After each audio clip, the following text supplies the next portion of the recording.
आपण धनुराशीचं एप्रिल महिन्याचं भविष्य बघत आहोत.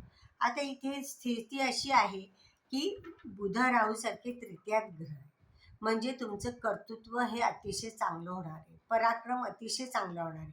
म्हणजे काय, तुमचे प्रयत्न हे यशस्वी होणार आहे. शिवाय गुरु सप्तमात आहे, तुमच्याकडे तो बघतोय. तृतीय स्थान आणि लाभस्थान हे अतिशय उत्तम झालेलं आहे. त्यामुळे या महिन्यामध्ये तुम्हाला जे प्रयत्न करणार आहात त्याच्यामध्ये चांगलं यश मिळणार आहे. पण महत्त्वाची आणि नवीन नवीन जी कामं तुम्ही घेणार आहात त्याच्यामध्ये थोडंसं दक्ष राहिलं पाहिजे, की जिथे काही काम आहे त्याच्यामध्ये बारीकच्या बारीक गोष्टी नीट बघितल्या गेल्या पाहिजेत, नाहीतर तिथे काहीतरी चुका होण्याची शक्यता आहे. कम्युनिकेशन हे नीटच झालं पाहिजे. कम्युनिकेशनमध्ये अजिबातच कुठले शब्द फार जपून वापरले पाहिजेत.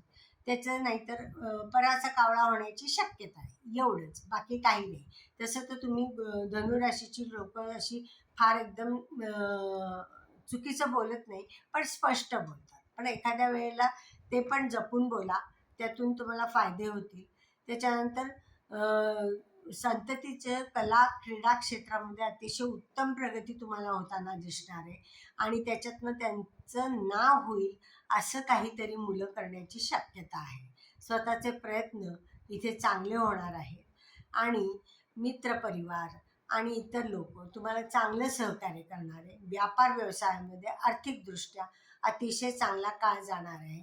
भागीदारीमध्ये तुमचे जे प्रयत्न आहेत ते यशस्वी होतील आणि त्यातनं आर्थिक लाभही चांगले होतील आणि संबंध आणि प्रतिष्ठा ह्या दोन्ही गोष्टी वाढणार आहेत.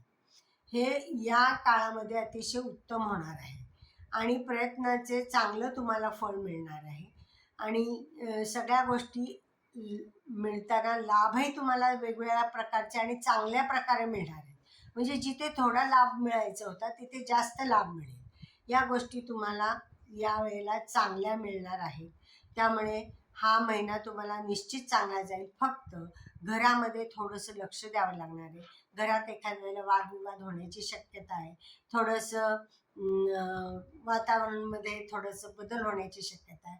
निगेटिव्हिटी तुम्हाला जाणवणार आहे. पण हे जे वातावरण आहे, तुम्ही स्वतःच्या हुशारीने, स्वतःच्या कौशल्याने, स्वतःच्या ज्ञानाने आणि बुद्धिचातुर्याने हे प्रसंग तुम्ही सहज सोडवाल. त्यामुळे इथे दक्ष राहा आणि इथे प्रश्न सोडवताना खूप चांगल्या तऱ्हेने प्रश्न सोडवा.